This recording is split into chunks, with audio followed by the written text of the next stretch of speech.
Bonjour tout le monde. Aujourd'hui, nous allons réaliser de la gelée de mûres. Voilà, c'est la saison. Donc, on a fait la cueillette au fur et à mesure. Je l'ai congelée. Et maintenant que j'ai une belle quantité, je viens de tout décongeler pour pouvoir réaliser notre gelée. Donc, pour faire notre gelée, il nous faudra autant de mûres que de sucre. Donc, moi, j'ai 1,5 kg de mûres. Il me faudra 1,5 kg de sucre. Alors, du sucre soit cristallisé, soit du sucre confit sucre spécial gelé. Les deux vont, aucun problème. Et on peut rajouter éventuellement du vide-prix, c'est le gélifiant pour geler confiture. Voilà. Donc après, à nous de voir l'aspect de notre gelée. Mais voilà, normalement, avec le confit sucre spécial gelé, ça devrait être suffisant. Si vous mettez du sucre cristallisé, on peut rajouter du vide-prix. Voilà. Mais nous, on va le faire comme ça et on va voir au fur et à mesure. Voilà. Alors, dans une casserole en cuivre, de préférence, mais n'importe quel fait-tout fait l'affaire, versez les mûres.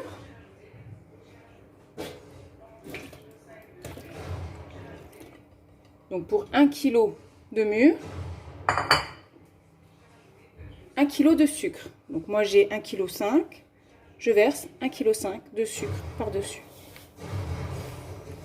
Donc comme je vous dis, le sucre cristallisé peut très bien faire l'affaire, c'est la même chose.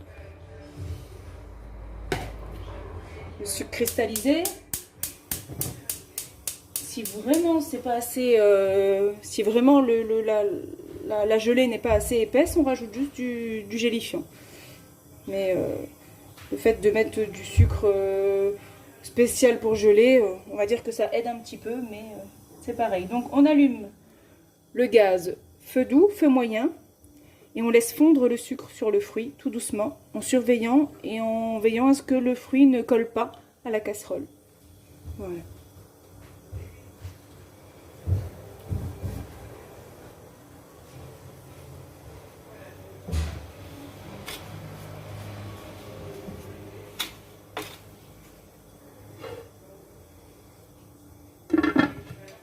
Et je couvre.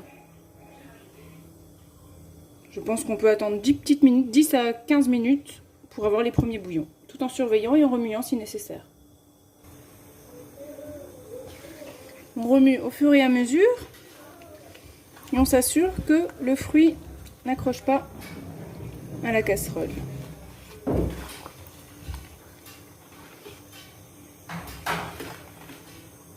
Voilà, le sucre fond tout doucement. On le laisse se dissoudre. C'est en train de nous donner un bon jus.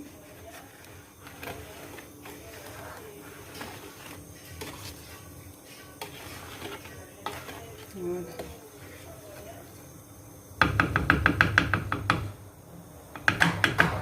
Et je continue de surveiller. Voilà, ça commence à bien fondre, à bien bouillir tout doucement. Voilà, je détache bien le sucre. Je le laisse toujours se dissoudre doucement.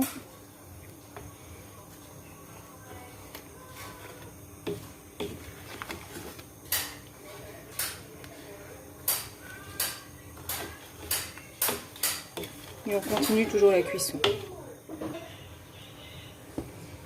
Voilà, la confiture continue de bien bouillir. De monter en température. Là, le sucre est bien fondu.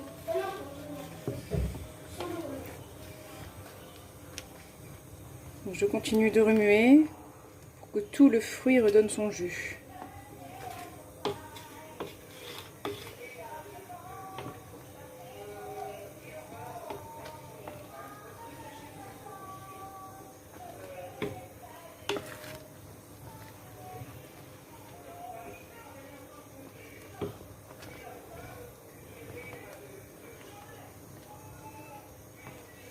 Voilà, ça va faire à peu près 10 minutes que ça cuit. On va encore le laisser un petit peu avant de rajouter le gélifiant.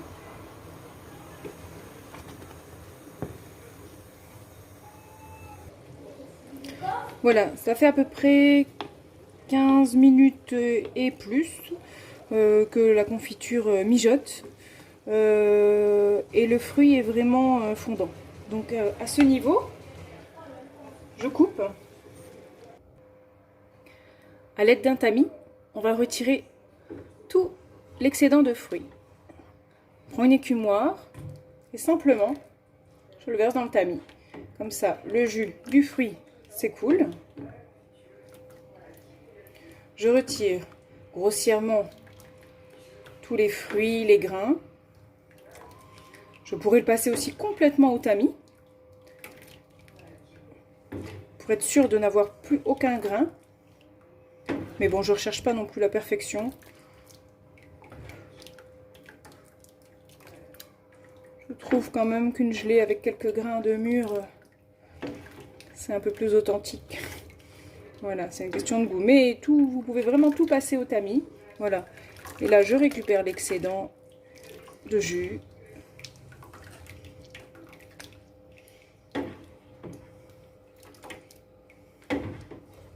De toute façon, le fruit est tellement fondant que vous n'avez aucun souci à écraser et à récupérer le jus. Voilà. Je récupère bien toute ma casserole.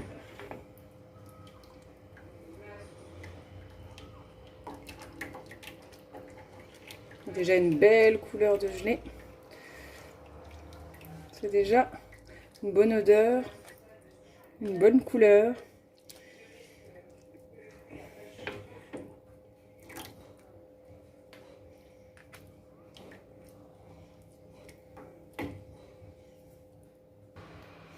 Voilà, avec la cuillère en bois, j'écrase encore le fruit pour être sûr de vraiment tout récupérer.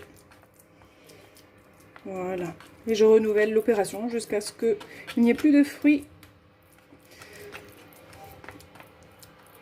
dans la casserole. Voilà. Bon, je sais qu'il y en a qui laissent quand même les fruits dedans, entiers, mais bon, c'est vraiment pas très agréable, je trouve, de manger autant de pépins dans de la confiture. Un petit peu, oui, mais trop. Bon, après, voilà, chacun ses goûts. Hein. On peut enlever complètement, on peut enlever un petit peu, et on peut tout enlever. Voilà, donc je renouvelle l'opération jusqu'à ce qu'il n'y ait plus de fruits. Donc j'ai enlevé tous les fruits. La gelée a encore des petits grains, mais voilà, pas de souci. Le fruit est bien enlevé. La gelée est vraiment de consistance parfaite. Je ne rajouterai pas de vide pris. Parce que rien qu'avec le sucre, donc en faisant avec le sucre spécial gelé, ça a fait le travail. Mais je vais quand même vous montrer avec le vide pris. Je vais quand même en refaire un. Au cas où chez vous, ça ne serait pas de bonne consistance. Donc ce que j'ai fait, c'est que dans un petit pot, j'ai mis un tout petit peu de gelée que j'ai mis au frigo pour vérifier la consistance. Voilà, donc c'est une petite astuce pour voir si votre gelée est prise ou pas. À savoir qu'une fois que vous l'aurez mis en pot, elle prendra en plus dans les 24-48 heures. Normalement, plus vous la laissez et plus elle prend. Voilà, donc petite astuce. Moi, la mienne est bien prise, mais je vais quand même vous faire rajouter un petit peu de vide pris pour vous montrer la technique. Donc, dans un petit bol, je récupère 1 à 2 louches de jus de gelée. Je verse mon vide pris. Donc, un sachet pour 1,5 kg de fruits. Et on mélange doucement.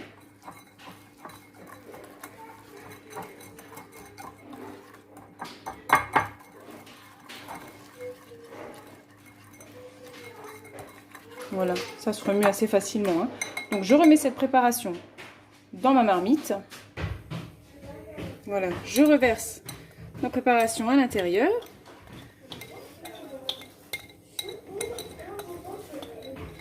Et je refais chauffer minimum 6 minutes. En général, tout est bien expliqué sur vos paquets de vide pris. Hein. Donc il y a juste à suivre bien le mode d'emploi. Vous mettez bien tout. Hein. 6 minutes pour qu'elle soit bien prise. Et là, vous louperez jamais vos gelées. Donc c'est fait avec de la pectine naturelle, hein, donc d'origine naturelle, il n'y a vraiment pas de souci. Voilà. Portez à ébullition pendant 6 bonnes minutes. Et ensuite, vous pourrez passer au remplissage de vos pots. Voilà. Ça fait 6 minutes que ça recuit. Le bouillon est bien présent. On va pouvoir arrêter la cuisson. Là, elle est vraiment parfaite, parfaite. Belle couleur, bonne odeur et bon goût, je l'ai goûté. C'est vraiment magnifique. Une bonne gelée de mûre. C'est vraiment parfait. Voilà, on va pouvoir passer à la mise en pot. Donc, vraiment, l'astuce, c'est de mettre la gelée en pot tant qu'elle est vraiment bouillante pour permettre au pot de se fermer hermétiquement. On va le remplir à ras-bord et le retourner pour que le pot se referme avec la chaleur. Voilà. Donc le pot est rempli à ras-bord. Donc attention, c'est très très chaud. Donc ne vous brûlez pas. Et on remet le couvercle. Et ensuite, on retourne le pot. Voilà, le pot est retourné. On va le laisser 12 à 24 heures refroidir tranquillement. La gelée va prendre tranquillement. Et ensuite, on pourra le conserver et le consommer. Voilà, c'est parfait. Une bonne gelée de mûre. Voilà, bon appétit, bonne dégustation.